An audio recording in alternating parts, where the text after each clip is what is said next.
Andy Horwitz, welcome to An Actor Despairs. How are you doing, brother?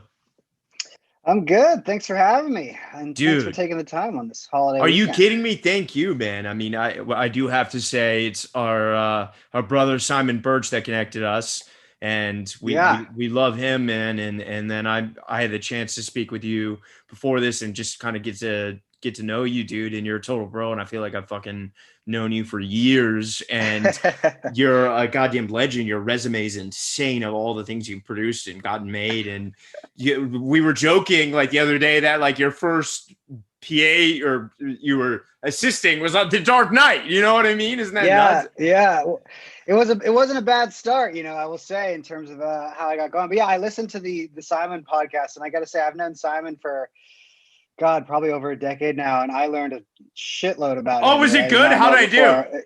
Yeah, I loved it. It was great. It All was right, great. cool. Yeah, I and I never will say, know. like I said, the best thing was, like I said, I've known Simon forever, and I learned a whole lot about him, which was really cool to know a guy that long and still not know all that stuff and be Oh able to learn man, about it from your podcast. So dude, that's only part one. I'm like still trying to edit part two because I it's just bet, like yeah, it's a behemoth of a beast. But he's you, had an incredible life. I mean, honestly, he's been on an amazing journey, and I he's don't know if great. we have to I cut love this or we Simon. talk about it now. But are you're part of his doc, right? I've been helping him work on it. Yeah. Yeah. We've been really slowly but surely kind of building it very slowly and trying to figure out the best way to do it, with no money, because we're just Yeah. kind of doing it. And And there's like, isn't there it's, 100,000 hours of source yeah. material? Yeah. So it's Oh, a lot. I mean, it's a wealth, it's a high class problem, I guess you can call it, where you've got so much stuff that I think filtering through it all and going through it is becoming the challenge. But we started to talk about it last year, and then of course COVID was happening, and so it was just impossible to kind of send crews around the world and start shooting stuff. And he's just been on an amazing journey that I think will help a lot of people if they get to hear his story, and that the fact that he hasn't given up and he's still pushing that boulder up the hill every day, and slowly but surely making his way there. When I heard about it and he was telling me about what was going on, it was really, for me, it was like I was like, this story is inspiring to people, because yeah. this business, especially in so many businesses around the world, you fail more often than you succeed, and it's all about failures. and Yeah. and to be able to pick yourself up and keep pushing and pushing that boulder up the hill every day when you just keep running into walls that keep trying to push it back down on you, for him, from what he's been through, and the fact that he's still marching along and crushing it and doing his thing is it's really inspiring. He's the future, man, and I'm so Yeah. excited for him, and I'm so fucking excited for you. So let's talk about you. Yeah. I created this podcast to have any kind of guest that's in entertainment, and I've had casting directors, I've had managers, I've had one producer, Jane Rosenthal, who I'm sure you know, and Yeah. but mostly a lot of actors, and I really want to have producers more, and I'm so excited to fucking talk to you because your resume is insane, and we're Thanks. gonna dig into that. But it's not natural to me to understand, and I think any actor or non-actor listening right now doesn't really understand how producing works. So if it's cool, I'd love to dig into all that. But before we do Yeah. any of that, let's start at the very beginning. Where did you grow up? Yeah, so I grew up in a little suburb outside of LA called Agora Hills, and so Oh, Agora Hills is Gorill's the like, best. That's where yeah, like so it's Kanye lives now, right? Calabasas, yeah, which is Yeah. which is funny enough, like where I live now. I never thought I would be living so close to home this early in my life, but Oh but wow. um, but yeah, so we moved out to Calabasas about 2 years ago, and I love it out here. But yeah, I grew up in Agora Hills, which is, like I said, it's about 45 minutes outside of LA for those that don't know it. It's a great little suburb. Went to It's like public 2/3 the way school. to Ventura, right? Yeah, yeah, Yeah, essentially. yeah. So it's like Calabasas, Agora Hills, Westlake Village, Thousand Oaks, Camarillo, Ventura. So it's like, I'd say it's about a half an hour on the before Ventura. Yeah. Got it. That's awesome. So did I lose you there? Are you there? Yeah. Yeah, yeah, it's back So now. so yeah, so I grew up there. It's sort of, and people know Agora Hills because it's essentially the exit off the 101 that people get off to go to the beach. So Yeah. it's a Canaan Road, which is the exit that will take you straight to the beach from there. And so yeah, so I grew up in Agora Hills. I grew up in, kind of a crazy, not crazy, but an interesting dynamic.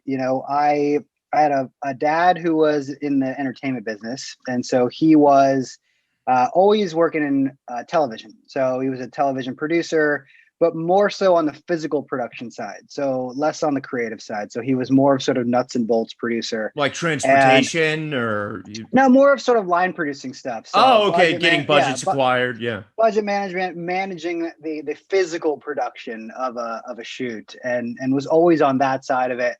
But you know, and he started off. That's doing why I some used to call amazing my things. cocaine dealer, my line producer. Your line producer? Yeah, exactly. Yeah. So he did some great shows when I was a kid, and one of the ones that he worked on forever, which was a show called Unsolved Mysteries, which was obviously became a big hit. And you know, he got nominated for an Emmy for that. And so I grew up in having a dad as a producer, you know, Yeah. and it was always something that I knew I wanted to do. I always had this like weird skill set for bringing people together and kind of problem solving, and always keeping a cool head on my shoulders and never sort of panicking. And, you know, I grew up with a bunch of friends that we were sort of like the skater, surfer, punk rock kids of the school, you know, and I spent most of my weekends surfing or skateboarding or running around town causing trouble. And when I was like, God, I think I was probably going back a little bit. So I was like 8 years. I have two brothers as well. I'm a middle child. Oh, wow. Okay. And yeah, so I have a younger brother who's 4 years younger than me, and then I have an older brother who's only 13 months older than me. Are they in the industry or no? My older brother's a screenwriter. And, oh, cool. Oh, right. Yeah. Yeah. So my older brother's a screenwriter, and my younger brother is living up north actually, and working in restaurants and doing his own thing up there. And he's just got engaged, and he's got a son that he's got up there too. And so amazing. It's the farthest he's ever lived away from us, which has always been strange because we've been really close, our sort of our little tripod of brothers, my whole life. But yeah, when I was like 8 years old, my dad came out of the closet, and so as a young kid, you know, with two brothers, to have that happen, you know, this is probably like 1990, you know, so before. Wow. It was well accepted, you know, and to sort of have. And right after the gay men's health crisis, you know? Yeah, exactly. So this was like 90, 91.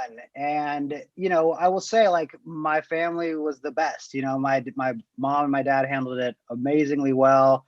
You know, obviously there was a divorce at that time. And so my mom sort of became a single mom, even though my dad was always around. He was super supportive. He was always there if we needed him. But he lived in Burbank and we lived in Agora Hills. And so I was primarily raised kind of day to day from my mom. And my mom was, you know, she was one of those moms that like our house was like the party house, you know, like she always had that mentality of, you know, I'd rather you guys be here and getting in trouble than sort of out on the town. Be safe and smart versus like, I told my dad was the same. That's the best.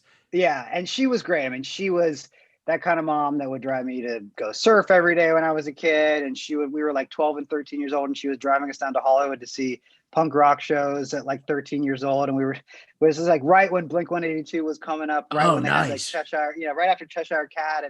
And so we were kind of in the ska scene, and like we were just like these Real Big Fish and all. Real Big Fish. I mean, the first punk rock show I ever went to was Blink-182, Real Big Fish, and Goldfinger at the Troubadour. No way. Oh God. Yeah. Love and the Troubadour. That was probably like, God, that was probably like 96, maybe 95, 96. That was like right before the whole Warped Tour phenomenon started. Yeah. So that's how I grew up, you know, and it was a great upbringing, you know. Well, but talk to me, you know, because I think, you know, for so many people listening, you know, I live in New York City and have for the past 13 years. They don't get to live. A lot of them don't get to live in LA or New York. And I love talking to people that grew up in those cities because like most people that end up in entertainment, not even actors, move to an LA or New York. And I'm always curious for the people that do grow up in those cities. It goes one or two ways. You love the culture because like, especially in LA more so than New York, you know, in New York, you can escape the business, but in LA, you can't escape it. Even if your parents aren't in it, there's a grip truck somewhere, you know, there's a studio, your kid in homerooms going to be an extra, you know, like, my question is twofold. Did you like living in LA and having a parent in the business? Did you have a positive idea of the business, or were you like, fuck that, I want nothing to do with that? No, I did. I mean, first of all, I loved living in LA, and I will always, I say this now, and it's probably true, I will always live in LA. You know, I just love it here. I do, you know, and as a kid as well, being a snowboarder, surfer, skater, there was nowhere better to live. Yeah. There were days where like we would fuck around when we were in high school, and we would hit the surf in the morning at like 7 a.m., go on a skateboarding session, then drive up to Mountain High and go snowboarding. Like we do that, the we triple, hit them all dude. in one day. Yeah. And it was, so we would do that every now and then. And there's no other place in the world you can do that. Being in LA, you've got the beaches, you've got the deserts, you've got the mountains, you've got LA, what LA is. And it just is a place that I've just loved, never gotten sick of it. Yes, Yeah. of course, there's traffic, it gets annoying. There's annoying parts of LA, but let's be real. There's annoying parts of every city I don't think any city's perfect. No. So, so I've loved it, and I will say it never got annoying for me as a kid, sort of growing up kind of in the film business, or at least on the outskirts of it. I had my bar mitzvah on the Universal lot, on No a stage way. in the Universal lot. Yeah. So which stage? I don't honestly do not remember. It was so long ago, but I do remember that it was on the Universal back lot, and it was cool. And we'd taken over a stage, so I never got annoyed by the film business, because it was always something that, it was, like I said, I grew up in it. And I had a grandfather, my grandfather, who's still alive, was in the super indie side of the film business. So like, films that would cost like $300,000 to $500,000, and was a part of that business for a long time. So as a little kid, he would take me to the American film market, and I would walk around with him as a little kid and see all these crazy posters for these movies that haven't been made yet. And it gave me a really good understanding of the foreign sales side of the business and the independent film side of the business. And sort of, it was just, like I said, it's just something that I grew up in. And so you had a film school de facto education, but just by growing up in sort of, yeah. I mean, like, but it was, but both my father and my grandfather both worked in parts of the business that I didn't want to work in, so I didn't want to do television. And you knew that. Yeah. And I knew that I didn't want to huge. do television, and I didn't want to do tiny little independent films that no one would ever see, things that were like these little B horror movies that would cost $500,000. And this was, when my grandfather was doing those, this was like sort of at the boom of the foreign sales model. So what this was like 80s and 90s. Like I guess because I'm born 1990. I guess like would Blair Witch be an example of that? It was way before that. Yeah, way before that. But that's definitely the size of those movies. And so, I just loved it. I just loved like seeing what my dad was doing on set and being on set. And for me, it was always, there was never anything else for me, right? I didn't have, like, I didn't want to be, I had no goals, no aspirations to do anything else except the film business. And I knew that, like, from a young age, I set my sights on that, and like, that's where I'm going. And it was like tunnel vision. Like, this is the only thing for me. This is all I'm going to do. And, as a kid growing up, especially with my older brother, we would make home movies all the time, and he would write them and direct them, and I would put them together for him. And so we've just been doing it since we were little kids, and it was something that we always dreamed of, sort of finally getting a real shot to do it in the real world. And we've kind of done it. It's good. I'd love for you to expound on that, because I find that fascinating, because, I also had the same experience when I was young, but for me, it's much darker wanting to be an actor, because, it's, even if your parents are in the business, it's a life filled with peril. And totally. I'm curious for you, being in LA and being surrounded by it, that filmmaking or the acting bug, those were never, ever, like, your screenwriting, even that was never an interest of yours. No, it was really strange, because for me, I'm the kind of person that likes to sort of touch everything and be a part of everything, right? So I never wanted to be someone that, wrote a script, handed it off, and hoped that the movie came out well, right? So I never wanted to be someone that came on to direct a film and was there after the script existed, directed the film, then handed it off to your distributor and was like, go with God, I hope it's going to work. So for me as a producer, I had a really good understanding of what producers did, and I wanted to be the person that helped come up with the idea, found the writer to write it, developed the screenplay, found the filmmaker, put the cast together, find our financing, go make the movie, be a part of all of post-production. When the movie's done, get to be a part of the marketing campaign and be able to mold the marketing campaigns and be able to understand the distribution plan, and then sort of take the movie from an idea all the way to the theatrical experience, hopefully, or now the streaming experience. And beyond, if there's DVDs, if there's sequels. So for me, it was always sort of a no-brainer. It's what I wanted to do. I wanted to be a part of the whole thing, not just sort Yeah. of come in and bounce out and hope that other people can take it the rest of the way. I'm sort of one of those people that, when I guess like a pit bull, it's like you grab onto something and like you don't want to let go until you're all the way to the very end. And so that to me was sort of always my mentality with everything that I was doing in my life, whether it Yeah. was surfing, skating, snowboarding, and so I just sort of took that same mentality and brought it into the producerial filmmaking world, and it's been working. I love that, and it's so beautiful. Right. And I don't want to get too psychoanalytical here, but Yeah. it's an interesting question, because a reoccurring theme on this podcast is finding your voice. And for music, Yeah. it's finding your tone or your style, and for producing, it's finding the right content, the right writing, the right tone, the right app. I mean, it's all of it.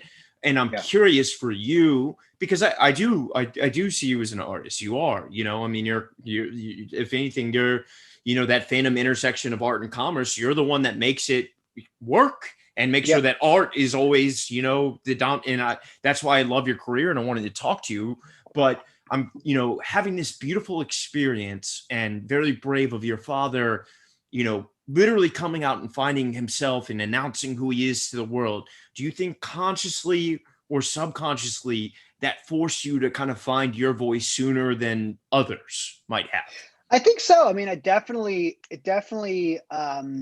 helped, as a kid, when you're a kid, and, I had two brothers, and luckily we were all a very tight knit unit, so we sort of helped. Kids are cruel. And so like when you're a kid and that like another kid has a dad that just came out of the closet that's gay, back then in the early 90s, kids can be real fucking assholes about that. Dude. Oh, And God. as a kid, it would always make you really self-conscious. And so I And the think bullying stuff we have now, it didn't exist then. It was just like, get tougher, kid. You know what I mean? it was in real life. Yeah. It was in real life. And, the great thing about my brothers and I and all of my friends from, elementary school, middle school, and high school, who I still talk to this day, I have this wild group of like 12 guys, 15 maybe of us, that I grew up from first grade all the way through high school. And we still hang out all the time, we still talk to each other all the time. And I just had this great group of guys, and we were sort of the people that, by the time we got old enough, people stopped picking on us because I had a big enough group of friends that it sort of didn't become a thing anymore. But when we were little kids, in middle school and high school, it was definitely a thing. And I think it helped, sort of gave us a chip on our shoulders a little bit. And we had something to prove, we wanted to show people that, we were always preaching to kids, if your parents are like this, or your siblings, come out of the closet, or they're gay, it's like, who cares? Like it was like that we were always, it was never a big deal to us. Like even when my dad told us about it, and I remember the conversation, when I was like 8 or 9 years old, I think he assumed that like we were going to really sort of have a negative reaction to it. And our reactions were all like, that's okay. Like you are who you are. And that was always something that we were always preaching in high school, is acceptance for everything that we were doing. And it was really how we lived our lives. And it came from experiencing that as a kid and going through that as kids. Like I said, it wasn't easy. It wasn't easy on my mom for a bit after it happened. And there's just a lot. And so what I think it did is it just sort of, it created this, it lit this fire in us that we're like, listen, like we're gonna, so we've got something to prove now. And we're going to show people that, there was a lot of, I remember this back in the day, we had, when you're 8 or 9 years old, you've got friends, and then of course your parents become friends, right? Because like they're little kids. And I remember my parents' friends, some of them like not being friends with them anymore after this whole thing happened. And I remember a lot of them were telling my parents, like, your kids are going to be fucked up. You realize that like you're going to fuck up your kids because they're going through this, and it's not normal for kids to go through this at this young as an age. And I remember hearing that, with my parents arguing with their friends and just hearing things off. And there were friends of theirs that no longer were friends of theirs anymore. And I always held that in the back of my head, that like, oh, people think that we're going to be fucked up.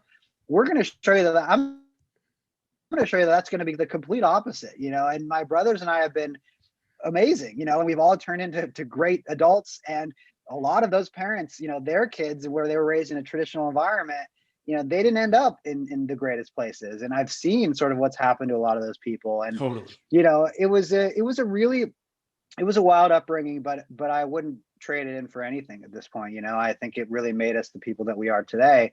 And like I said, my parents have been fucking amazing. My dad is one of my favorite people in the world. He's always been part of my life forever. He's been an amazing dad, and my mom as well, even though all that, it was tough for her at first, but she raised three boys, three little assholes, on their own that were always running around town causing trouble, and did a great job with it. But it's weird. I always had that drive in the back of my head going, people were telling my parents they're going to fuck up their kids, and I'm going to show them that, like, boy, are they wrong, And I think if you look at and boy, did you.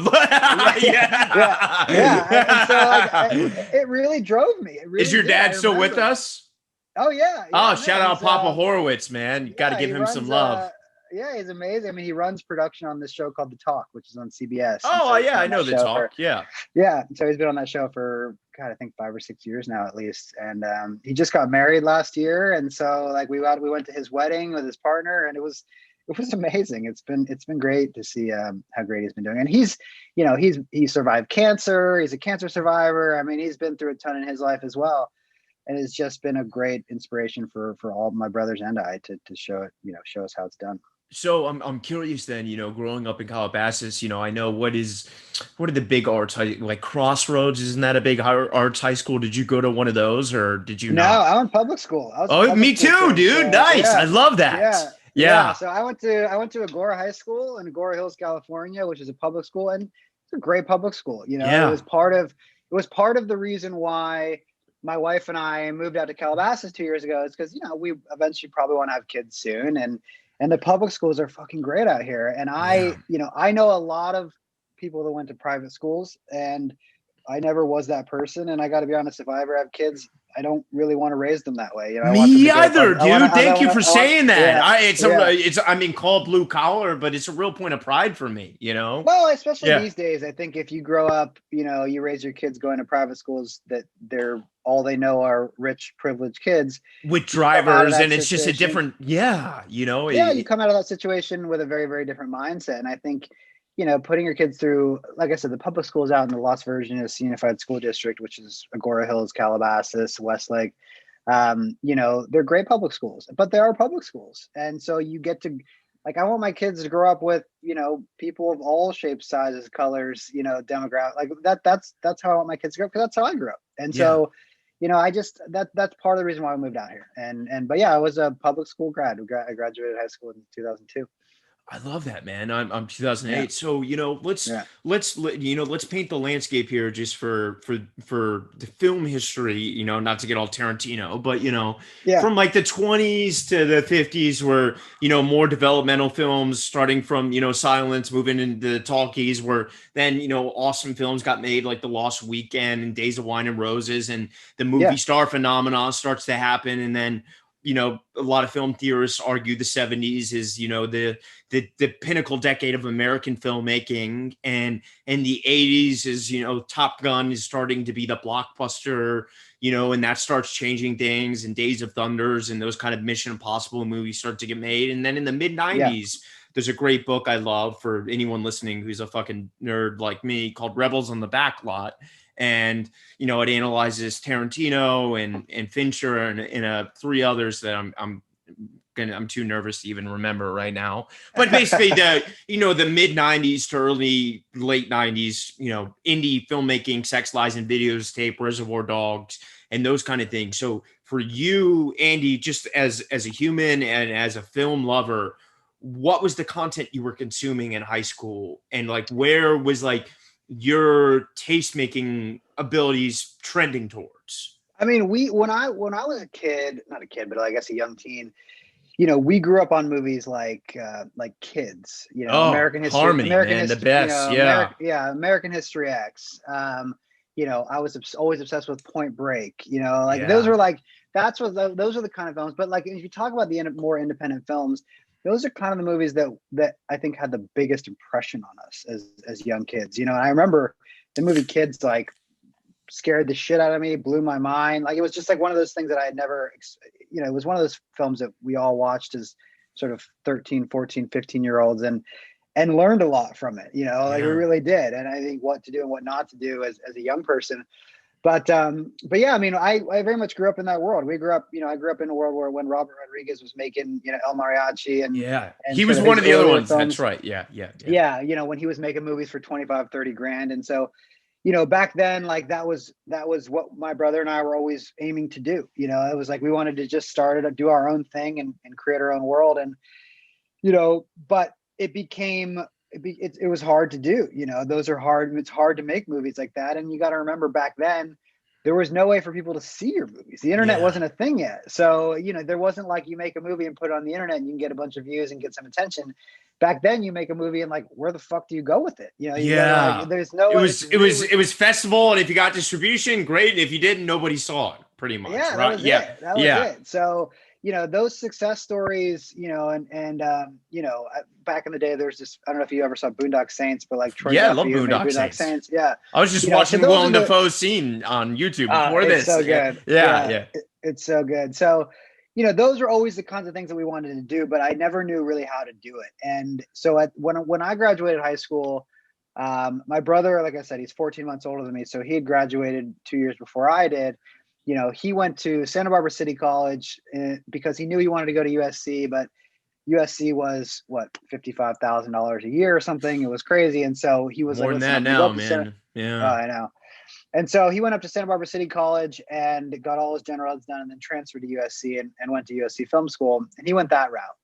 And so when I graduated high school, I essentially followed his path. So I went to Santa Barbara City College and got all my general eds done there. And Santa Barbara City College is like one of the nicest junior colleges you'll ever see in your life. I mean, it's literally on the beach. I mean, I'm not joking. Like sitting out, I remember sitting in math and like, it's all ocean view, from your math class and like, or from whatever class you were in. It was amazing. And I loved living in Santa Barbara because the surf was so good up there and I was just having a blast. And so when I was graduating City College, my older brother was graduating USC. And so that was my path. I had applied to USC and I had gotten in there and I was going to go that path, the same path he did. And he literally called me up one day and he goes, listen, I know you well enough to know that like, you're going to fucking hate living in downtown LA. It's not your thing. This is a business where it doesn't really matter where you went to film school. It just doesn't, so if you like living in Santa Barbara, see if you can find a film school up there. I would encourage you to do that. You'll like it up there more. So I did. And I found this little tiny private art school called the Brooks Institute of Photography that was one of the best photography schools in the world, but their film school was only about 8 years old when I had gone there. So, and I got to keep living in Santa Barbara and surfing every day and go to film school. And so I did that, it was a quarter of the price of USC and I'm jealous. Sort of was $250,000 in debt. Thanks, NYU, you piece of shit. I mean, it's film school obviously works for some people and some people it doesn't. And well, I went for acting, even worse. Yeah, it's tough. Yeah, it's a tough one. Yeah. But yeah, so when I was in film school, it was like I was like a kid in a candy store. The film school had all the stages and they had for all those listening. gear. How did you discover Brooks? I just was I always knew about the photography school. I always knew there was this photography school called Brooks because when I was in high school, I was into photography as well. And I was taking photography classes and Brooks was sort of like the pinnacle of photography schools. It's where some of the most amazing photographers went.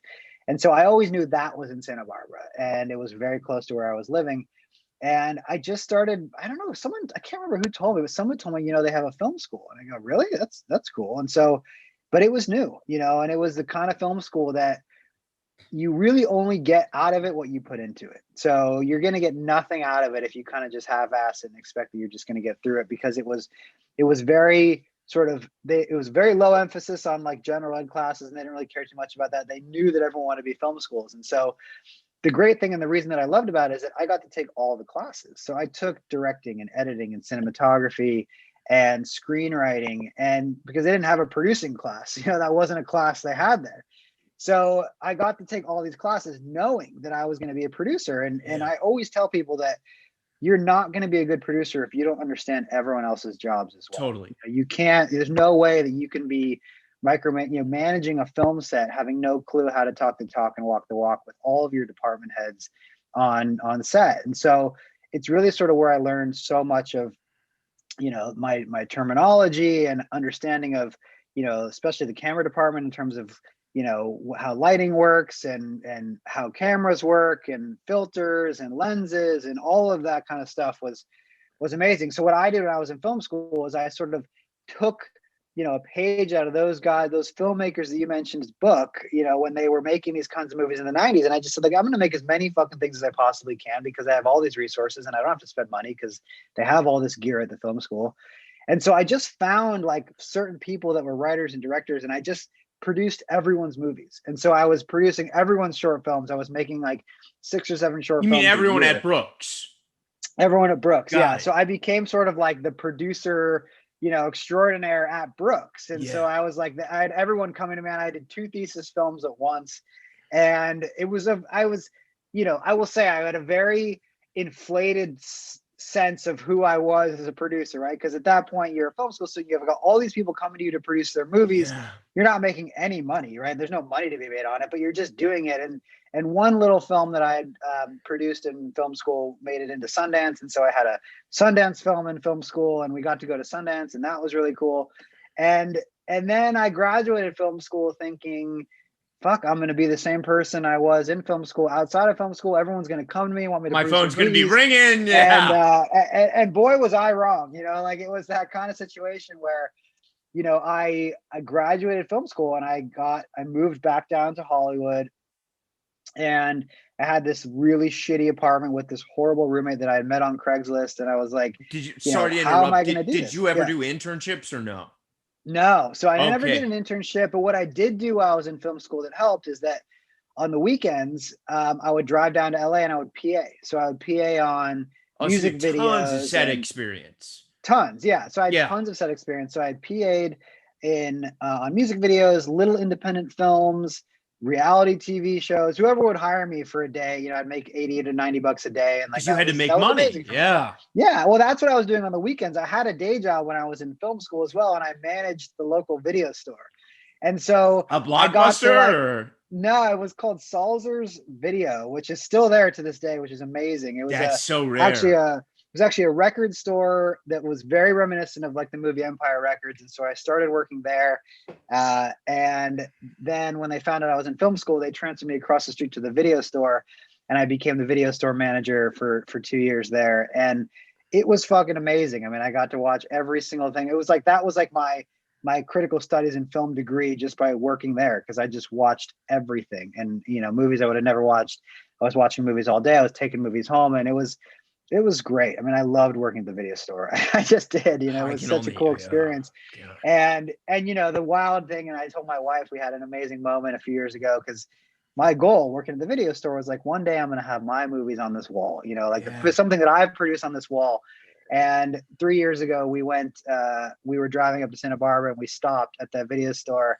And so I posted a photo years ago on my Instagram of like, I found American Hustle, Suicide Squad, and this little film called Hollow Point all on the wall in the video store. And so I was like, okay, it was a very nice full circle moment of like, 13 years. Did you tell them like, yo, I used to work here, or you didn't? I did, but it was like some, 7. Oh, he was like, whatever, dude. yeah. But it was such a cool moment, to have like, films that I produced. You did it, bro. That's awesome. Yeah. Thank you for sharing that. I appreciate it. Yeah. So going back, I graduated film school and I moved to LA, and I couldn't get a job to save my life. I was sending out. And just to paint it, if you don't mind, what year are we talking here?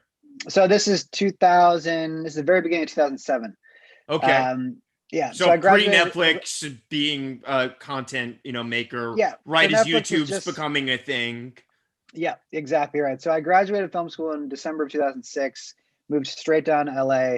And I spent pretty much between January and March just sending out resumes, to every producer job, every producer assistant job that I could find. I knew I wanted to work for a producer because I knew that, I produced a bunch of shit in film school, but that did not anywhere near qualify me. The Sundance thing, they didn't like incubate you with anyone, or? No, because it was like a tiny little 6-minute movie. I mean, it didn't make sense at all. Got it. And, so I spent 2 months doing that, and I didn't. Not only did I not get an interview, I didn't even get a phone call back or an email back. Like literally nothing. Couldn't get anyone to pick up my calls. No one was returning my emails. I couldn't get an interview to save my life, and so I remember when I was in film school, everyone kept saying, what you need to do is just reach out to someone that you know in the business. And so what I did was I called a buddy I went to high school with who was this guy named Chris Osbrink, and he was the assistant for a director named Pete Siegel at the time. And, Pete Siegel had done like Black Sheep, and he'd done like a bunch of great comedies in the past. And Chris said, hey, I think, they were about to start this movie called Get Smart. They were about to start prep on this movie called Get Smart with Steve Carell. And so he said, I think our producer, this guy, Charles Roven, might be looking for a new assistant. I'll give them your resume for you. And so I said, great, that would be really helpful. I didn't know who Chuck was at that time, but of course I went on IMDb and I was like, holy shit, he's produced some of my favorite movies, Everything, like Three Kings and 12 Monkeys, and he'd done Batman Begins before that, and just City of Angels, and just so much great stuff. And I forgot like, okay. Batman Begins had already come out. That was 2005. Fuck. Yeah. So Batman Begins had already come out, and he was the kind of producer that I was like, okay, that's what I want to be doing. He had produced the Scooby-Doo movies. He had produced the first Batman movie. He had produced, like I said, movies like 12 Monkeys and Three Kings. And he had done like, intellectual property stuff smart and well and not, totally. Yeah. And so I was like, okay, that's what I want to be doing. And so it was the very first interview that I got was at Atlas Entertainment in, at the very end of February 2007. And I remember, it was the first interview that I got, and I go there and I'm sitting in the lobby, and I'm 23 years old, and I had, fresh out of film school. And I remember sitting in the lobby, and I'm wearing like kind of a casual button-down shirt, and I'm sitting next to like two other guys that are wearing suits that are like way older than me. And those are two other guys that are interviewing for the same job. And I remember thinking to myself, like, what the fuck are you doing here? Like, they're going to laugh you out of this. Yeah. I was coming from the video store pretty much, like that. Yeah, and surfing and skating. Yeah. And so, and I'd done a bunch of PA work, but I'd never been an assistant to a high level person. I'd never done anything like that before. And so, I go in there and I meet with his assistants. And I think the part of the reason why I did so well is because I convinced myself before I went in there that I wasn't getting this job. So it was like, okay, let's just get. You had nothing to lose. Yeah. I was like, let's just get an interview in the book. I just got to get one in, and hopefully the things will start to pick up from there.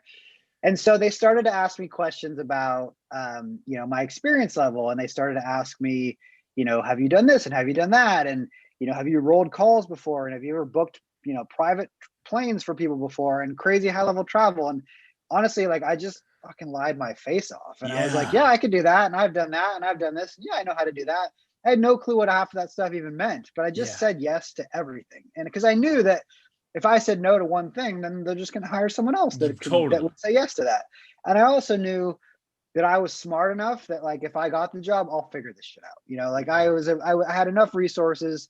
I was smart enough. I was like, I was, and you wanted it badly enough. And I really wanted it. Yeah. And I really wanted it. So, sure enough, 2 weeks go by. I didn't think I got the job. And I get a call one day. It was like a Sunday. Oh, so you let it go. Hey, you 2 weeks. I kind of moved on. I kind of moved on and thought I was it. And I get a call on a Sunday, and it's like, hey, Chuck's in town and he wants to meet you. And I was like, great. So I go to his house on a Sunday, and it's pretty fucking intimidating, this going to this big house. And I remember when I'm walking in, there's a guy walking out. So I'm like, okay, I'm not the only person that he's meeting for this job. And so I sat down across from Chuck, and he spent like the next 45 minutes just convincing me why I didn't want the job, why that if I took the job, that my life as I knew it would sort of come to an end, and my new life working for him would start. Meaning that, like, anything that I thought was important in my life, surfing, vacations, family, roommates, friends, all of that would have to come secondary to my job working for him. That's kind of how he positioned it. And I got to be honest, I think the reason he hired me is because I literally said to him, like, that's exactly what I want right now. I don't have a girlfriend right now. I want to put everything in my life into this, because this is where I feel like I want to start my career and get going. And so he hired me. I mean, literally, like, insane. And the funniest thing was, when he hired me, he didn't have any references to call. So he called my stoner hippie manager of the video store. And it's like, that was the reference that got me the job. Wait, did you put it as a video store, or did you put it as like CAA or something? No, I put I was like, here's this video. That's awesome. So you've got Chuck Roven, gigantic movie producer in town, call. And I remember calling my manager up and going, listen, this guy Chuck Roven's going to call you. Don't fuck this up for me. Like, you're my reference. And so So he called, sure enough, and checked a reference on me at the video store, and it He worked himself out. And called? Chuck did? yeah, That's well, so, I respect, yeah.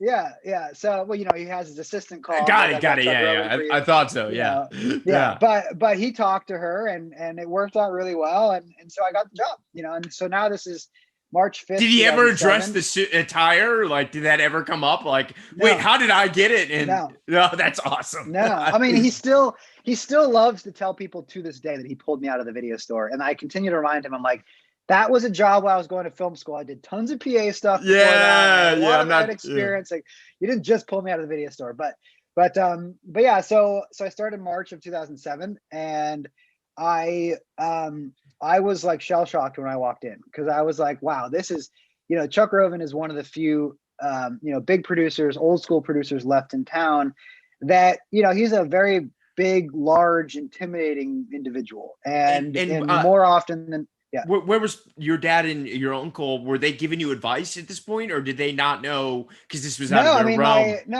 No, it was just so far outside of their lanes, right? Because, like I said, my dad was in like reality TV at the time. Yeah, just such. My grandfather was retired, and so he was sort of out of the business at the time. So, I didn't it was your grandfather, have any reference. Yeah, that's good. I didn't have any reference points, But the wild thing is, and it was such another full circle amazing moment, is when I started at Atlas working for Chuck, and I told my dad, like, this is where I'm working now, and I got this job, and I'm really excited about it, and here's where my office is. And he goes, "You're going to hear something crazy.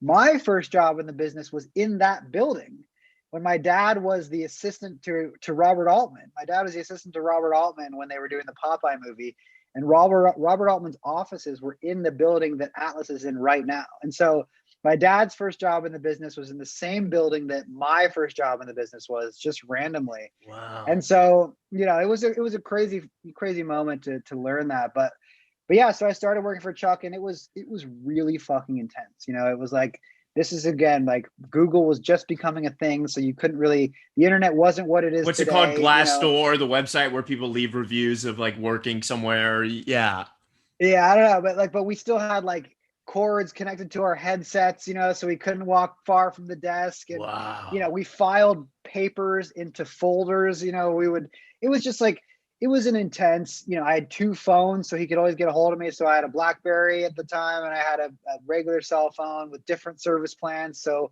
one was AT&T and one was Verizon. And, working for Chuck at that time was like, that job was, if it's Friday night and it's 10 p.m. and you're at a bar with your friends and he calls, it's not, I'll call him back in the morning. It's leave the bar, answer the phone, and probably have to leave and go deal with something, or if you're seeing a movie on a Sunday and you're in the middle of a movie and, your phone rings and it's him, it's not, I'll call him back after the movie. It's like, walk out of the theater, answer the phone, and then probably have to leave and go do something. Yeah. And so that was, and you were cool with that, or as cool as you could be. I was fine because, at that time, it was sort of the busiest that Chuck had ever been at one point in his career. So we were in prep. When I first started working for him, we were in prep on Get Smart.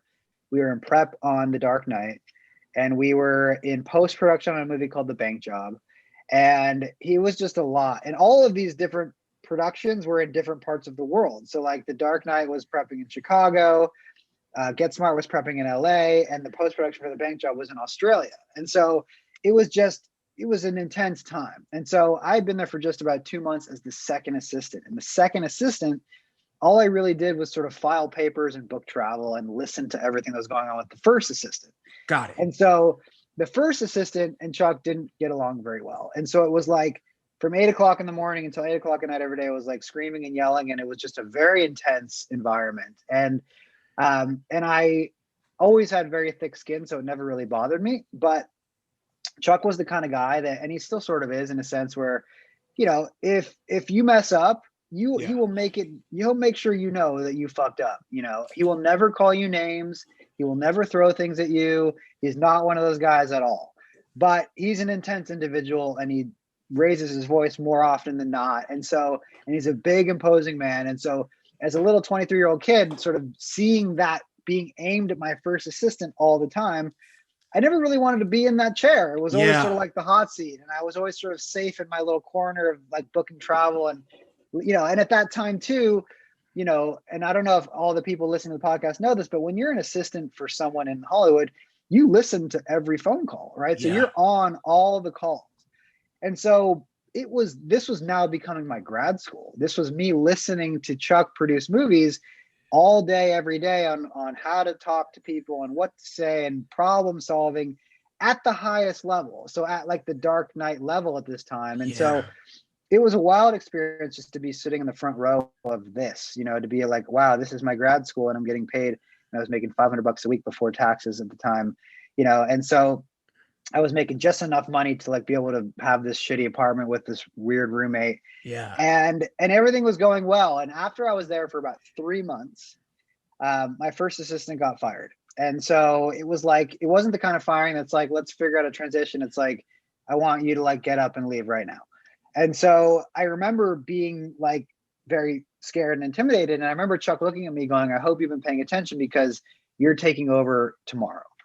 And I took a step back, and, you know, my first gut was like, you're fucked, you know? And then my second thought was like, okay, this is an opportunity to expedite your career. This is essentially what should have taken me 2 years to get to that point of being in that hot seat chair. It's been 3 months and I'm sitting in it right now.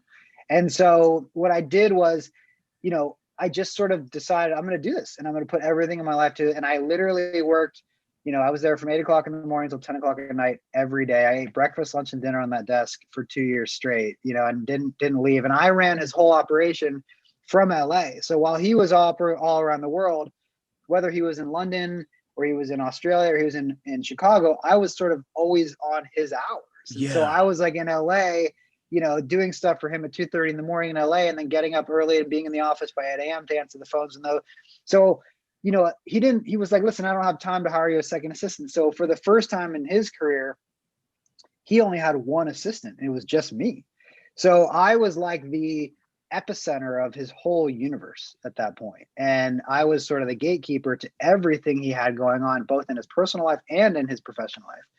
And I kind of like loved it. You know, that's kind of me. Like, I'm the kind of person that, like, the busier I am, the happier I am. I get really, you know, very frustrated if I don't have enough to work on, or I'm not busy and I'm not doing something. And so I kind of loved it, and I powered through and I worked. And I remember when I started by myself on the desk that Chuck told me, he said, listen, you know, no one's ever been by themselves on this desk before. So if you can figure this out, you know, and you're here 2 years from now, I'll promote you at this company.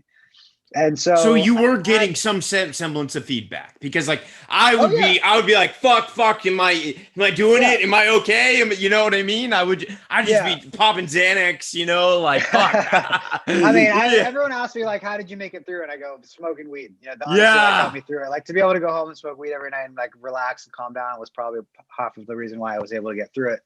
But you know, so he told me this, and I don't, and he didn't realize what that did. But what that did when he told me that was, it put a goal in the back of my head. 2 years. Okay, I can make it 2 years. You know, I can get to the It's point. I like can the do this for 2 years. Entourage Lloyd scene, you know? Like, Yeah, yeah. It yeah, was like, and yeah. that's what it was like. I mean, dude, I Yeah. was a big fan of Entourage before I started working there, and I remember telling myself every day, like, I am now on the fucking set of Entourage. Like, Which I this is, guess that must have been kind of yeah. meta in a way, because that was airing right as that was going Oh on. yeah, it was on. I Yeah. mean, I was going home and watching it on the weekends and being like, Like, this that's is my me. life. Yeah, yeah.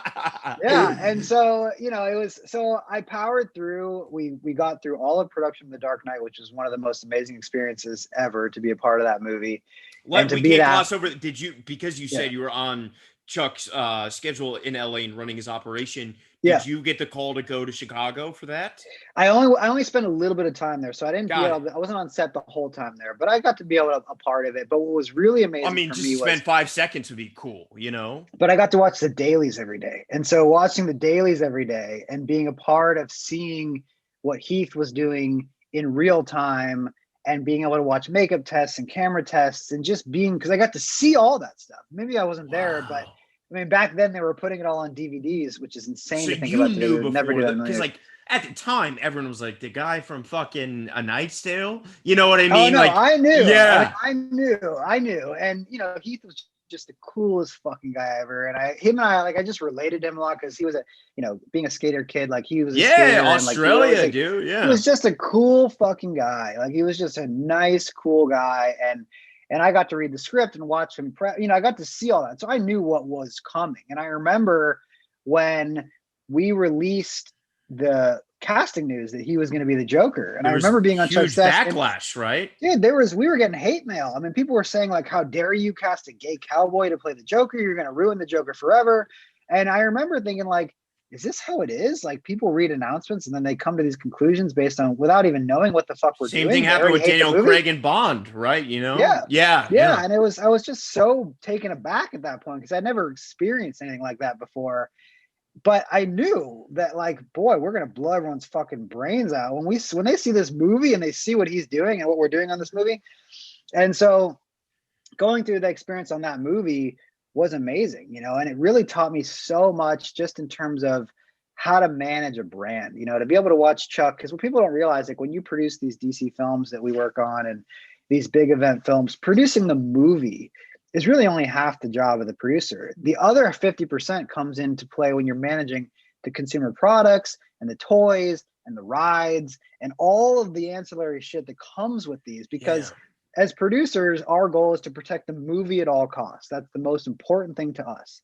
And so in order to protect the movie, we also need to make sure that the toys, the rides, the video games, all the other stuff that's coming with it lines up with our film. And it makes, the story lines up, the character looks line up, everything has to tell, like when you're talking about managing the consumer products and the toys, a good example of that is like when we were coming out, the movie was already in post-production and, Mattel wanted to release the Bat Pod as a toy.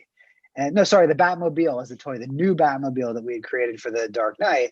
And so if you remember from the movie, there's this great moment from the movie where the Bat Pod ejects off of the front of the Batmobile. And so the motorcycle, right? Yeah. And so the toy had that. It was part of the Batmobile would eject off the front of the toy. And so we knew that like, well, if you guys release this ahead of the movie, that moment in the movie is going to be ruined because people are going to know. Huge story. Yeah. Totally. Yeah. So it's things like that people don't realize. That attention to detail, Totally. And you have to catch those things because if, Mattel wants to get that toy out there as soon as possible, but you have to be the one and the voice that goes, absolutely not. You can't release this toy till the movie comes out because if you do, it's going to blow a story point and it could mess up this process for what we're trying to do with this big surprise moment with this Bat Pod ejecting off of the front of the Batmobile. And so it's those kinds of things, and I got to watch, it was like a masterclass watching Chuck do that. There's no one better in this business that can manage these brands and these big pieces of IP and these $200 million movies better than he did and what he was able to do. And so that was my education. Being able to watch that in real time and be a part of it was just fucking amazing. And so, I got to the point at Atlas where I'd been there about a year and a half and Chuck walks in the office one day and he just goes like, why haven't you hired yourself a second assistant? And I was like, well, nobody told me I could. Wait, you didn't even have, so no one ever filled your shoes. No. So you were doing fucking seven jobs. Oh, yeah. God damn, and the only reason Andy. why I was able to make it work was because I changed the whole operation of the whole office to make it work for me. And I told myself, if I can change everything, but Chuck never even notices, then who cares? He doesn't care if, there's a certain protocol or a certain way that we do things. So I changed everything and I modernized the whole thing. I decided no more filing papers. We're going to make everything digital. We're going to digitally file. We're going to do. So I just modernized everything. And I changed the whole operation of the office, but Chuck never knew. So what did he care? As long as it was fun. So, but I did it so it could work for a one-person gig because that office and that desk was never supposed to be one person. Yeah. So I had to change everything so it's now one person driving the whole operation. And like I said, it was 8 o'clock in the morning till 10 o'clock at night, 5 days a week. Every meal on that desk, plus working most weekends too for a full 2 years, nonstop. And so after about a year and a half, he comes up to me and he says, why haven't you hired yourself a second assistant? And I said, I didn't know I could do that. No one told me I could just go hire a second assistant. So I called up my one of my producing partners from my thesis film in film school, this guy, Kurt Kanemoto, who's still one of my closest friends to this day. And he was working in reality TV. And I said, hey, you want to come work with me over at Atlas? Man, you really threw him a lifeboat. Yeah. And he was like, are you serious? And I go, yeah, I need a second assistant. And I said, when can you come and meet Chuck? And he said, okay, let me call you back. let me figure it out my schedule. He called me back 10 minutes later. He goes, okay, I quit my job. When can I come meet Chuck? And I go, Kurt, you haven't even gotten the job yet. You just quit your job at your reality TV company, And so I got him hooked up with Chuck the week later, and Chuck obviously was cool with him, and he hired him. And so that made my life so much easier because Kurt and I already worked so well together in film school, and we just brought that same dynamic into the real world, into the office. And so now Kurt had been there for about 6 or 7 months, and Chuck asked me to go to breakfast one day, and I go, sure. My first thought, of course, is like, oh, fuck, he's going to fire Kurt. Now I'm going to have to do it, and it's going to be a horrible situation. And, so we go to breakfast, and Chuck says to me, he goes, obviously you haven't been paying attention, but last week was 2 years to the day that I told you that if you're still here 2 years from now, I'm going to promote you. So this breakfast is for me to tell you that I want you to be the first creative executive at Atlas. And so that was like amazing. I was 25 and now almost 26, and now I'm an executive at Atlas Entertainment. And, and at that point, we didn't really have a development department or creative executives. So I was the first creative executive. And just curious, when you started at Atlas, how big was the company? Yeah. How many employees? The company was probably 1, 2, 3. It was probably 10, maybe. Very total, small. If you include, inclusive of assistants. So assistants and executives, probably 10 people total. Wow. And so that was amazing. So Kurt took over for me. He hired himself a replacement. And in August of 2009, I was a member sitting in my own office at Atlas. And I was like, okay, I'm here. I've got my own office. And now what? There's no one telling me what to do every day. And it was just sort of like, I now got to create my own situation, my own world within Atlas. And, I got super lucky, and one of the first projects that I was handed. You worked. Don't gloss over how fucking hard you work, bro. I mean, come on. I worked. Let's give yourself credit. Yeah. No, I worked insanely hard. I mean, my world was insane for 2+ years. But I always tell people, success in this business is right place, right time. That's all it is. And for those listening, because I don't want to gloss over working for a powerhouse like Chuck, obviously given the headlines of, who recently we've heard stories of assistants and it being more than abusive and other people that are in prison and, balancing that boss, but, like wanting to grow relationship. How did you manage that in that 2 years of like, okay, I'm not his friend, but I respect him, but I need, you know what I mean? Like that's we had a great dynamic. I mean, I think it's part of the reason why A, Chuck hired me, and B, we get along so well, and I'm still there 15 years later. And it's Chuck and I are on complete opposite ends of the spectrum, right? Yeah. So Chuck handles things from what I always tell people is that to be successful in Hollywood, in my opinion, you have to operate on one side of the spectrum. Either you're going to be the person that's intimidating and kind of scary, and people do things because they don't want to get yelled at, or rule by love, right? Yeah. Or you're going to be the kind of person on the other side of the spectrum that is super nice, calm, cool, collected, and people want to do a good job for you because they like you and they respect you and they want to do good. Yeah. If you operate anywhere in the middle, meaning that you try to be an asshole sometimes and then you're a nice guy other times, I don't think you're going to be successful in this business. You unfortunately have to commit to one or the other. Yeah. And, the good news is that these days, most people are on the side of the spectrum that I'm on. There's still some old school Hollywood that's left that still operates on that scary side of the spectrum. And there's those guys that are around. But back then in 2007, Chuck was very much sort of on that side of the spectrum. And so we had this amazing dynamic where when things would go wrong, and he would be yelling at someone or raising his voice and getting really upset about something, what I would do is that when that phone call was over, I would pick up the phone call as his assistant and I would say, now let's just talk about what happened. Let's figure out why that happened. How did that happen? And let's figure out ways to make it not happen again, because there's obviously mistakes were made and this is what the outcome was. And so we had this incredible dynamic where it's almost like he wouldn't tear people down, but he would have, people would be upset. And then I would sort of swoop in and lift them back up and bring them back to reality, because there's so many people in town, that if you get yelled at, you're kind of just off for the rest of the day. It's hard to get back on track if you feel like you fucked up, and so I got at a restaurant last night. It ruined the meal. You know what I mean? Yeah, I mean, it's jarring. And it's a really uncomfortable thing. And so I always had a really thick skin. It never bothered me to get yelled at. I didn't give a fuck. You know, if you want to yell at me, go for it. Like, Yeah. I was never rattled by it. I never got upset by it. I always was like really cool, calm, and collected.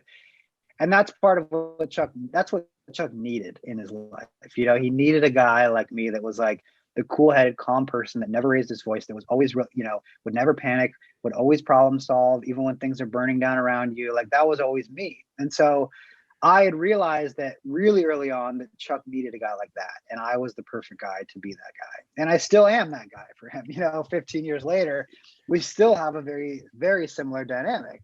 And so to me, that's why I was so successful on his desk, because I was the guy that, like, people were scared of Chuck, but they loved hanging out with me, Yeah. you know, or they loved me. And so even like the super high level agents and executives and directors that would work directly with Chuck, they all knew me and they all like really loved me. And like, they would like send me gifts for the holidays. And like, cause I was this like calming force in Chuck's life that he kind of needed at that time, because he had so much going on and there was so much happening and so much pressure. And, you know, it was just a crazy environment. So in a weird way, it was like sort of the role I was born for, because I've always been kind of a very calm, cool, collected guy.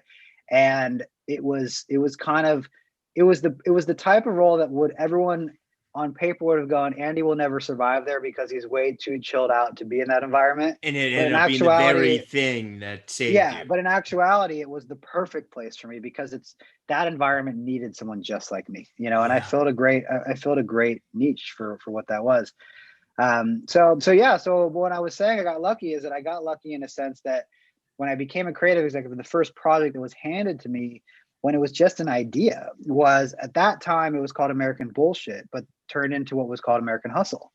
And so, you know, that film was the first film that I got to be on as an executive, where we took that from an idea to a screenplay to a package to a movie to going and be on set of that movie, you know, to making that movie, to going on the award circuit and going to the fucking Golden Globes. I mean, it was just an insane thing for someone my age to go through. And I just got incredible. Like I said, to me, it's like, it's just as much luck as it is, you know, hard work to get there. Like it took both those things. And, you know, that film, I think still to this day is the film that I'm probably the most proud of that I've been a part of, just because I fucking love that movie. You know, like, it's just like, I'm so proud of it. To Jack Houston and Shea Wiggum, who alumni of the podcast who were in that movie. Yeah, you know. And I met Jack on that movie, you know, and Shea, but Jack in particular, you know, Jack and I had still sort of kept in touch, and a year and a half ago, you know, I was in New York for a bunch of time finishing Triple Frontier, and got to reconnect with Jack, and we had a few really fun nights out. Like, dude, we'll all have to hang in LA or in New York. He's such a fun guy to hang with. I really like that guy. Yeah. Oh man, that's awesome. So then, you know, I'm curious. So, you know, when you got that script, was a Russell attached already or no? No. So it was I mean, every movie, like I always say, every movie is a miracle, right? Because the fact that you're going to get any movie made and to get to that point. Because wasn't that the one that after I Heart Huckabees, there was a long gap, right? Well, so David Russell. So the story really, the way it was we had developed that script at Sony, and so this is when we were developing that script. David hadn't even started shooting Silver Linings Playbook yet, so it was sort of like that. It was years before he'd even started shooting it, and we developed it with this amazing writer named Eric Warren Singer.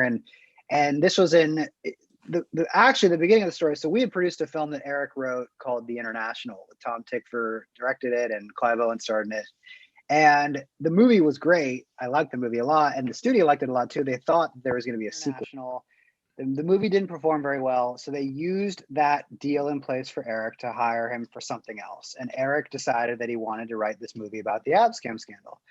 So at that point, we developed the script, we turned it in, and because Sony sort of raised their hand earlier in that year and said, listen, we're out of money, we're not making this movie, we knew that we had a really quite an uphill battle. Let me just plug my computer in before it dies. So the uphill battle essentially was that they didn't have the amount of money left to make that movie unless we hired an amazing filmmaker that they just loved and had to be in business with.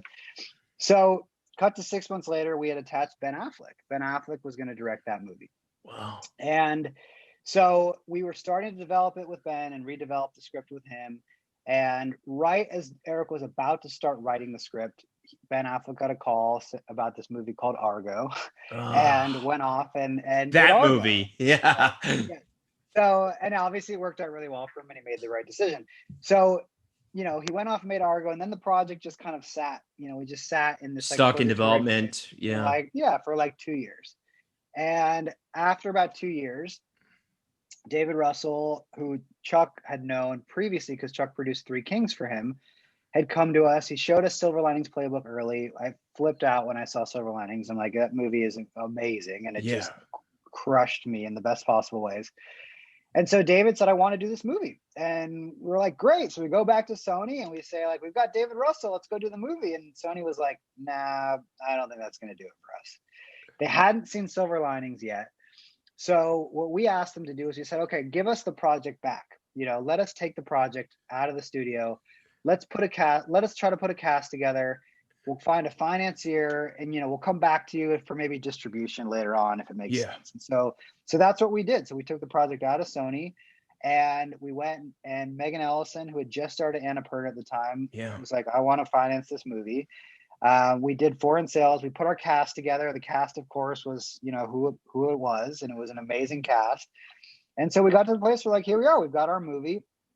And then, of course, Sony was like, well, can we come back? Like, we want to be back. We want to come back in. And so we brought it back to Sony, and they negotiated a co-financier situation with Annapurna and Sony. So they co-financed it together with Sony distributing. And then I actually think I know all about this because of the Sony hack book. Yeah. So a lot of those emails are out there. Yeah. So we went off and we got to go make that movie, and it was a wild, insane, crazy experience on a million different levels, and just being a fly on the wall, because in reality I was a co-producer on that film. I was the junior executive. I was like just happy to fucking be there. And was that your first time the whole shoot on a set? Wow. Yeah. So in reality, I didn't have a major function there except to sort of be a sponge and sort of problem solve and help out on things. But there were plenty of very capable other people there that were really doing the heavy lifting. And so I was always sort of that young kid on set that everyone was like, what's he doing here? And I was always trying to figure out ways to help and be a part of the process. And it was amazing, I guess. But that was a tough movie to make on a number of levels. I can only fucking imagine. So really hard shoot. We had shot through the blizzards that were happening, and it's a period piece on top of that. Period piece. A lot of it was outdoors in the freezing cold, but we were trying to make it not look cold. And then, sure enough, halfway through the production, the Boston bombing happened, and so we had to shut down for. The marathon bombing happened, so we shut down for 2 days, and the whole city shut down, and we came back from that. And so it was a crazy. And then, so we wrapped that movie. God, I think we wrapped the movie in May, and the movie came out in December. So we had this incredibly truncated, tiny post because of you wanted the awards. Yeah, because we wanted the December release. And we knew we could probably get ready. So we had 3 editors of that movie editing the film at one time to hit that crazy post-production schedule that we had. And the movie, like I said, it's a movie that was incredibly difficult but the most rewarding. It was such an experience getting to be on that film. And then I remember sitting at the Golden Globes, like when we won our Golden Globe, and I was like, holy shit, like it's not going to get, and everyone kept telling me, like, do not fucking get used to this. This is not how it goes. Like, it's not normal. You somehow got into this. And then, from there, I was just a creative executive at the time. So after coming off of that movie, I became a vice president, and then a few years later a senior vice president, and then a few years after that an executive vice president. And so it's it's been a 15-year journey there, but I've got to be a part of some amazing projects, and I've kind of done every job there is to do at a production company. From really the very, very bottom to the top now. I went on to produce 2 little small independent films after American Hustle, one called The Hollow Point and one called Mojave. It's where I met Garrett Hedlund and Oscar Isaac, who I'd done 2 films with both of them. And then I did Suicide Squad, in 2015, and back to the big thing. Back to a big film like that.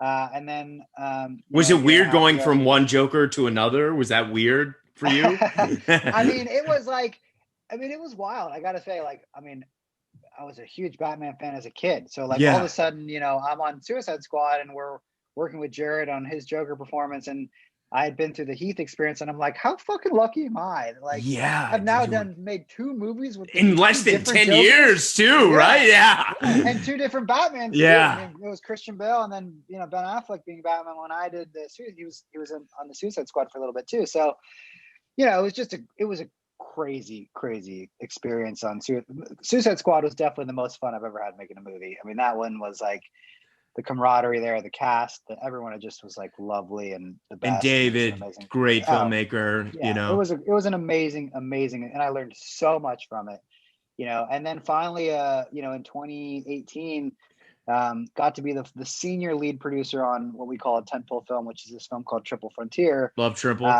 And so that was sort of like a graduate. That was like finally, for me, now being the senior producer on $100+ million movie, I was like, okay, now I can tell myself like I finally got there. Like I finally have made it.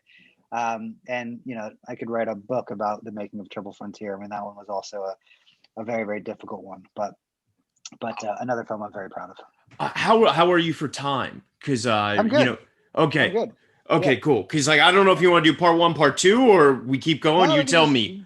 We can keep going if you're cool. I'm cool, man. Yeah. So man, I'm so curious because obviously in that time Netflix became a thing and streaming started becoming a thing. Did Atlas start entering that space then? So we, Atlas, we pride ourselves in being, our goal is always to have the theatrical experience with our films. It's always it's how I grew up. I lived in movie theaters when I was a kid. It's always, I love the idea of bringing audiences in there and letting them escape for 2 hours at a time and being in a different world. And so that was always our goal. And when we started making Triple Frontier, it was at Paramount. And it was one of those films that was just a troubled movie from the start. It was a tough one. And, we had actually sold that movie as a pitch to Paramount when I was still an assistant. And so now all of a sudden, I'm a senior producer on the movie, and this is 10 years later. So this was a 10-year process to get Triple Frontier made and off the ground.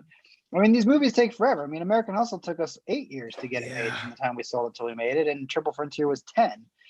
So, it was at Paramount, and it was, again, Triple was one of those movies that like kind of sits in a weird place for the theatrical studio movie. It was sort of at that point, it was like a $60 million movie, mid-level movie. Those movies are really fucking tough to get made in the studio system. They're impossible. I don't think it happens anymore, No. So we were, we had a bunch of casting issues on Triple and just weird, crazy issues on Triple and that were happening. And at the time those issues were happening, the movie was at Paramount, and we were always sort of trying to hit this number that they didn't want us to spend anything over. It was like, I think anything over 65 million, like that was the cap they wanted to spend on the movie. And we were sacrificing so much to make the movie for that price. It was just, there was sacrifices being made all over the place. It coincided at the same time with a new studio executive taking over. So Jim Giannopoulos had just come into the studio at the same time we were having these issues on our film. And so he didn't know what the movie was. He hadn't read regime the script, change. And so he was like, there's problems on that movie. I don't know what it is. Just get rid. We're not going to make that movie. Yeah.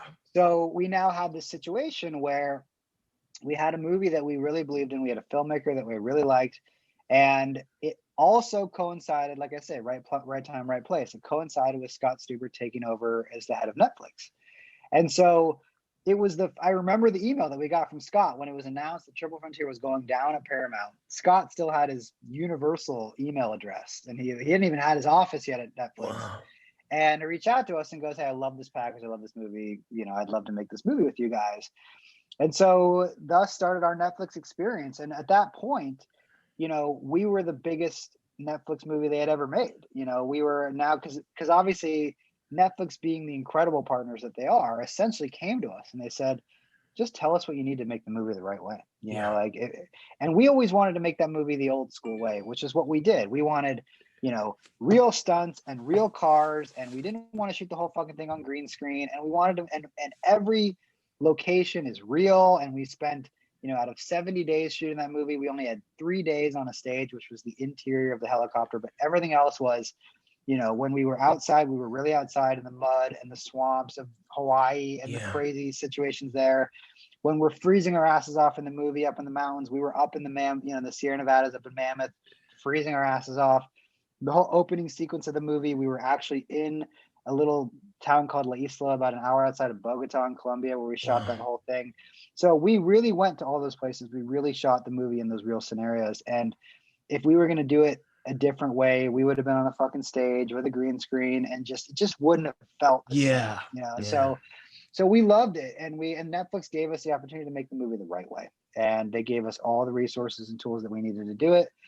And like I said, at that time, it was the only movie they had made that was a big movie. Before that was this movie called Bright, which was their first sort of big expensive movie they made, and then came us. And so it was a great experience. Like, I loved it, I really did. And it was the whole time, though, I did have to continue to remind myself, because when you make these movies, I leave home for 6, 7, 8. When I was on Suicide Squad, I left home for 9 months and didn't come back, and so that's tough to do. And when you're putting that kind of sacrifice into making these films, part of the reward is the theatrical experience, the lifespan of the movie, the premieres, the red carpets, the going in. My favorite thing to do when I make a movie is just like sit in the theater and watch it with an audience and like watch them react to it. And I had to keep reminding myself, like, none of that was going to happen on this. This was going to be a situation where, we'll have a premiere, but then someone's going to press a button, and then it's just going to be in 100 million households all of a sudden. And on Netflix, it's really hard too, because they have so much product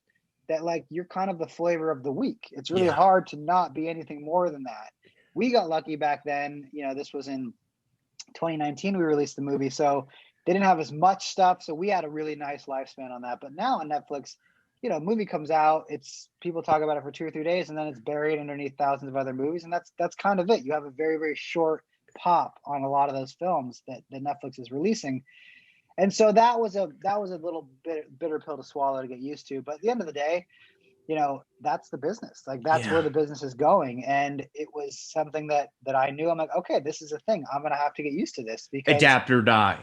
Totally. And I plan on making a lot more streaming movies, theatrical and streaming. I love both experiences now. And I've come to a place where, yes, I would prefer my film to be played in a theater full of people on a big screen, but that's not the world we're living in now. And some movies make more sense for the streaming model, and they just do. And the movies, that are getting made on the streaming services, it's an amazing thing to have, because those films would have never gotten made otherwise at the major studios. So, a lot of people shit on the streaming situation and how it works. And to me, I like to try to find the positive in it. And the positive for me, one of the major ones, is that now that the streamers are making movies, we're getting an opportunity to make movies that would have been very difficult to make within the studio system prior to the streaming coming into existence.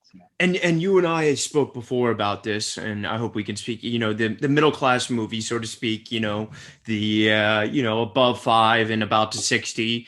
Those are as you were saying, they just don't get made anymore. It's the Minari's and those, or it's the Avengers 2457. And for the filmmakers that are budding and trying to do this and having gone to Sundance now, what do you think is the hope for the people that are in that middle range, that aren't trying? There's like I said, those movies are still getting made more often than they're getting made more now than they were 10 years ago when I was making independent films through Atlas. And so but the thing that I always try to encourage filmmakers right now is, like, it's almost not enough to make a good movie. You have to make a movie. You have to make some noise with your movie. People have to fucking talk about it. And in order to have something really benefit you as a young filmmaker in your career, you got to make your movie's got to make some noise. It's got to be a kind of movie that, like, people are running around telling other people they got to go see. They're talking about it on social media. They're tweeting about it. They're Instagramming about it. That's what's the most important thing, in my opinion, to young filmmakers, is just A, getting a movie made, and B, making some fucking noise with it, and making it a movie that people are talking about. And it's not just going to be a movie that slides under the radar, that maybe gets some good reviews, but no one really sees. A Parasite, a never-ending dialogue of, like, have you seen that movie? Absolutely. Absolutely. And there's tons of movies that are doing it. There's a lot of movies that are doing it these days. And, so I always try to encourage filmmakers, when you're talking about the projects that you want to spend, because anytime you go make a movie, you're spending 3 years of your life on that movie, no matter what. If not 10, at a minimum 3 years. So So anything you're willing to go give 3 years of your, at a minimum of your life to, it better be something that you really fucking care about and something that you think is going to really benefit you and your career. And there are so many films getting made these days that that's the hardest thing to do, is just make some noise with your movie and make it so, you know, because like with the streaming services, you have the ability to get so many eyeballs on your movie. You know, that's always our goal as filmmakers, is just to get people to watch our stuff. You know, that's the goal. You know, you have so many people watching your movies on the streaming services, but it's hard to make some noise right now. And that's what you really got to do. You got to find films that people are going to talk about, that they're going to tell people they got to go see, that they're going to watch multiple times, that they're going to tweet about. Like I said, I mean, it's just the goal right now, in my opinion, as a young filmmaker, is make as much noise as you can and just get noticed, you know, because it's so hard to get noticed these days. Even if you've finally gotten to the place where you made a feature film, to stand out and to be someone that people are talking about is really important these days. And in going back to your own experience, you know, dealing with your brother who did go to film school, and going to your own unique film school, you know, like, I know it's not a binary yes or no, but like for those people listening that are budding filmmakers and thinking about that, do you think it is as imperative as it once was to go to a film school? No. I mean, I always say this, and it's very controversial, but like, I've hired hundreds, if not thousands of people in my 15 years working in this business. Yeah. Not once have I ever checked where they went to film school. Not one time. I don't care. I really don't. And most people in this business do not care. It's about who you know and what you've done, and who can I call that will vouch for you to say that you're good at your job. And that, to me, means more than any film school education. And film school is a great place to create a network. It's a great place to have an education to fall back on. If this whole film thing doesn't work out, you've at least got a degree from somewhere, which is always a great thing to have. But to me, it's just, you know, here's an example. You know, like, I went to undergrad and I got my degree in film and video production. And there were people that I know that went to the Peter Stark producing program at USC after they graduated from Brooks, where I grew up, where I graduated. For grad school? For grad school. And so, you know, and that's great. But let me tell you, when they graduated that Peter Stark producing program at film school, which is a great program and a great school, but when they graduated, they were 2 years behind me now, and $100,000 more in debt than I was. So, and the kind of jobs that they were looking to get out of that program were the types of jobs that I got right out of. You're only going to get an assistant job right out of film school, whether you go to grad school or undergrad school. No one's hiring you. No one's going to give you millions of dollars to go produce a movie when you come out of one of those programs. You've got to earn your. And you don't want to be 32 going off for the 21-year-old job. You know what I mean? No. So I always tell people to be very fucking careful when you're going to grad school. Is an amazing thing in our business for screenwriters, for actors to hone their craft.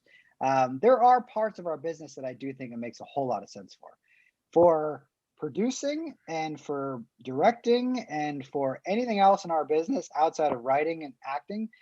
You know, to me, it doesn't make sense. It just doesn't. And no one. I appreciate the candor on that. I fully agree. I mean, really, and it sounds shitty to say because people go into so much debt and they spend all this money on NYU and USC and all these expensive film schools. And the thing that those people usually get that's the biggest benefit to them when they get out of those is a network of people to reach out to help them when they look for gigs. And that is really important. You know, the networking that you get done at USC and NYU and all these great film schools is incredibly valuable. And I always tell people that you can have all the tools in your toolkit to be a great filmmaker, but if you don't have a network, you're nothing. Your network is everything in this business. If you don't have anyone to call to get things done, or people aren't calling you to send you stuff, you're dead in the water. So, you know, having a great network and being well read, knowing, you know, reading screenplays and knowing who the great writers are, and having that's like your currency as a producer in this business. That's your wealth. That's like your wealth of experience. And so your network is literally everything. You know, if my network was to go away tomorrow, I'd leave the business, you know, like that's like, and I've spent 15 years cultivating a network and getting people to trust me and getting people to trust me with their clients and the clients' work and, you know, all of that stuff. And it takes time and energy, and that time that it takes to build up that network and to gain that trust and to gain that experience, you don't get any of that in film school. You know, you don't. You get the network part of it, but you don't get that other part of it that's going to bring you business. And so I just think these days it's much more important, in my opinion, to just go out there and start doing it. Work your way Yeah. up from the fucking bottom. Go start PAing. Go try to find an assistant job in the business. I promise you that no one's going to look at your resume and go, "Oh, they didn't go to a good film school. I'm not hiring them." Yeah. At least most people don't. And there are parts of the business, if you want to work in the agency system, um, if you want to work at a law firm, an entertainment law firm, yes, of course, they're going to look at that and want to know where you went to school and what kind of degree you have. But as a producer, I can care less where you went to school. It doesn't really mean anything to me. That's amazing. I really appreciate you sharing that. And I'm, Yeah. I'm curious, man. I'm bringing it back, to the actors, man. Like Yeah. obviously you've had such incredible experience working with so many different actors as a producer. For you, obviously everyone knows how hard it is to make it as an actor. But for you, Yeah. for example, and I don't mean this disrespectfully, but at a certain time, Oscar Isaac's market value was this. He got Mm-hmm. attached to this one thing where he was supposed to die. He didn't. And it became exponentially bigger. So then when Yeah. he comes back for Triple Frontier, for you, before anything like that happens, even though sometimes producers know what's coming, obviously, in the development, what helps you take a chance on an actor that may not yet be, the Star Wars Oscar Isaac, that may just be the Juilliard Oscar Isaac, Yeah. I mean, the crazy thing is, and it's funny you mentioned him, is that I did that with him. I was the associate producer on this. It was our first Atlas independent film, and it was a film called Revenge for Jolly.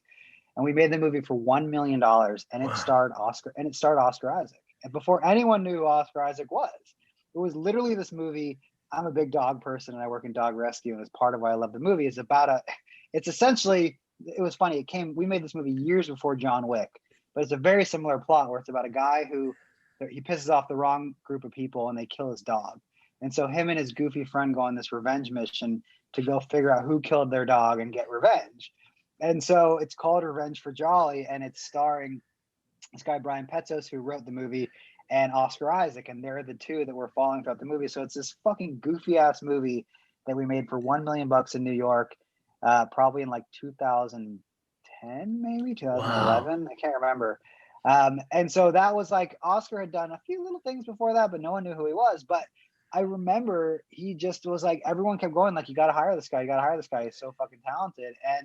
And when I was watching him doing that movie, I was like, I could see, I mean, to me, you could tell, like and when people have that little special thing about them, even if they haven't become a movie star, I could always see it. You could Yeah. feel it in their performance, and just when they turn out, when you get to see them be a real person and step in front of the camera and be that character.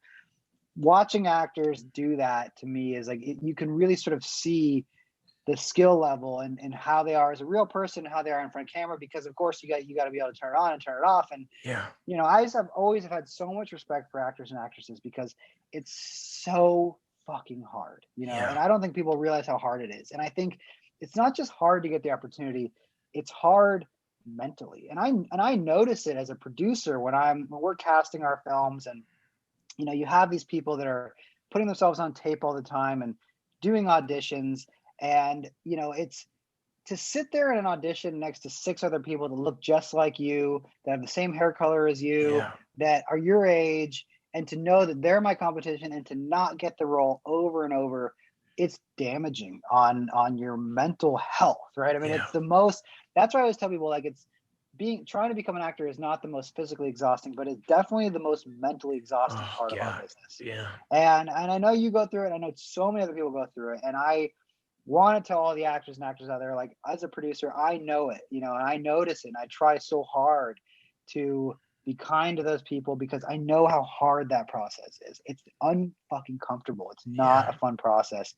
And everyone, under there was this fact that I had heard, way long time ago, that was like, 200,000 people come to Hollywood every year, No. Yeah. I heard the every same week, thing. with stars in their eyes, and 300,000 people leave. It's this constant revolving door, and it's just so competitive. And like I always say, it's like with anything in this business, it's right place, right time. And it's really, I always try to encourage people to, like, this business, I always compare it to being on a roller coaster. Yeah. And this business is extreme highs followed by extreme lows. And the people that survive the longest in this business are the ones that can hold on and ride that fucking roller coaster, knowing that like when you're in this extreme high and everything's going so great and you're having the best time and you think you made it, remind yourself that very soon after that, you will be down here in that low. And things are going to be really fucking tough. And you're going to hate this business. And you're going to say, fuck this business. And you're going to want to leave. And when you're down there, remind yourself about what it was like when you had that nice little moment. And this business is like this. It's riding the roller coaster, extreme highs, but like extreme lows. And the people that last the longest are the ones that know that and know that, you know, no matter who you are in this business, from the PA on a reality TV production company set or Steven Spielberg, both of those people are riding that same fucking roller coaster. And people don't realize that even Steven Spielberg often has failures all the time in this business. Yeah. You know, everyone, this business is, you are failing way more than you're succeeding. And you are being told, I always tell people, it's like, all it takes is one yes. You can be told no 1,000 times, and all you need is one yes, and off you go and you're good. Yeah. And so even as a producer, I get told no 50 times a week, you know, we get told no 10,000 times to one yes, you know, and it's like that, and that's at our level, at Atlas's level. And so imagine, you know, and people that are really at the bottom, they keep getting told no. I always try to remind them, like, yes, it also happens at our level too. It happens with the Chris Nolans of the world. It happens with the Steven Spielbergs. These people are also being told no all the time. And they also are going through their own failures all the time, and they're in their own head, and they're having their own imposter syndrome that's going on. And all these things are happening with those people at the very top. And it's just, this business, like I said, it's a fucking roller coaster, and you just got to like hold on tight and just know that, like, highs and lows, highs and lows, highs and lows. And it's you know, it's a mentally exhausting business on every side. But from the, you know, the talent standpoint, the actors and actresses, I have a complete, you know, so much respect for everyone that's on that side of the business, because I know how hard it is. You know, it's really, really hard. I really appreciate that, man. And I hope, you know, when, you know, whatever you have in your slate next, when you got Pizza Boy 1 to 4, you're calling me for an audition. Absolutely. No, I mean, you know, I love nothing more than being able to do that. You know, like to be able to work with people that I like really respect and that are friends of mine, and like that, you know, that's always my goal. You know, you spend too much time working in this business to surround yourself by people that you don't really like spending. Yeah. Uh-oh, you're back out. You're back out. To give people opportunities. You went back out for 2. You're back.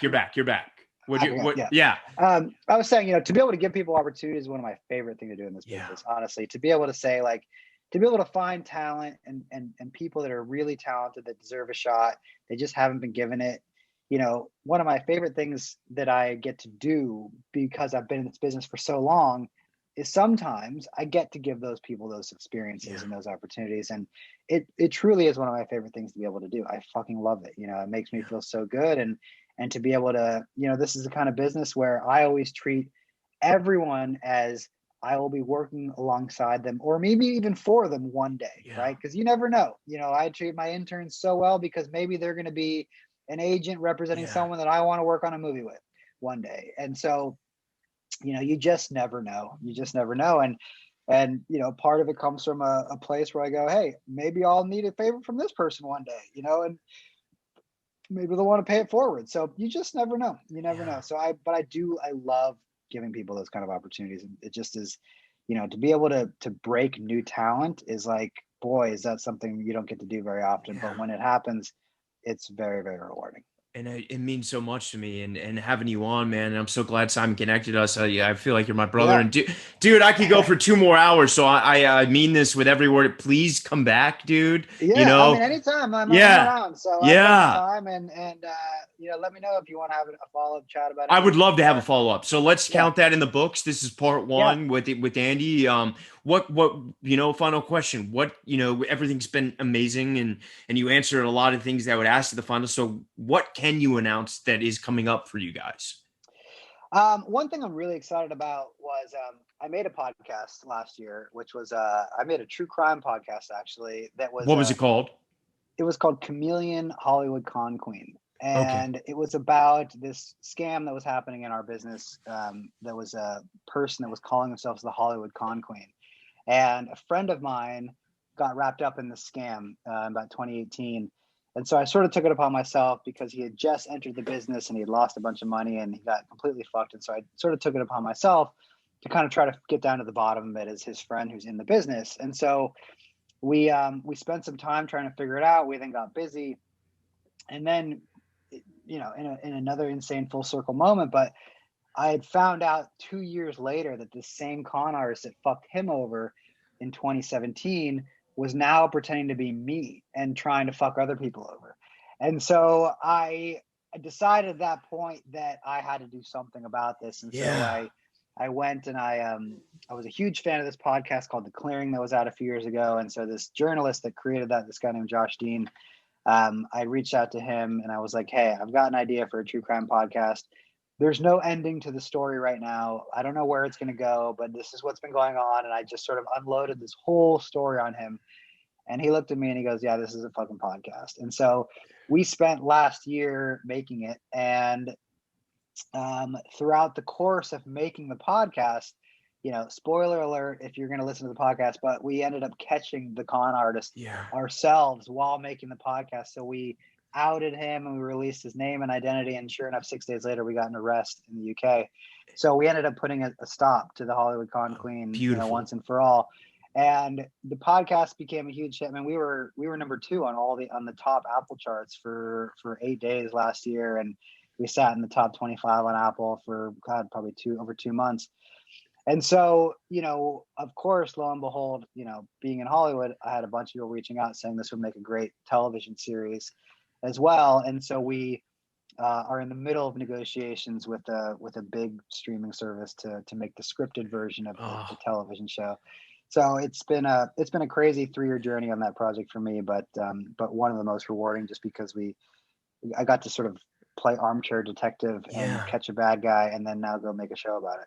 Dude, that's so badass, man. I fucking love it. I can't wait to check that out, man. And dude, fucking A, man, your father and your mother, and you did such a great job, dude. You're an amazing soul, Andy, and you're a true visionary and artist. And dude, I have a feeling in, 5 to 10 years, one day we're going to be at the Golden Globes together laughing about the time you did my podcast twice. Oh, I hope so.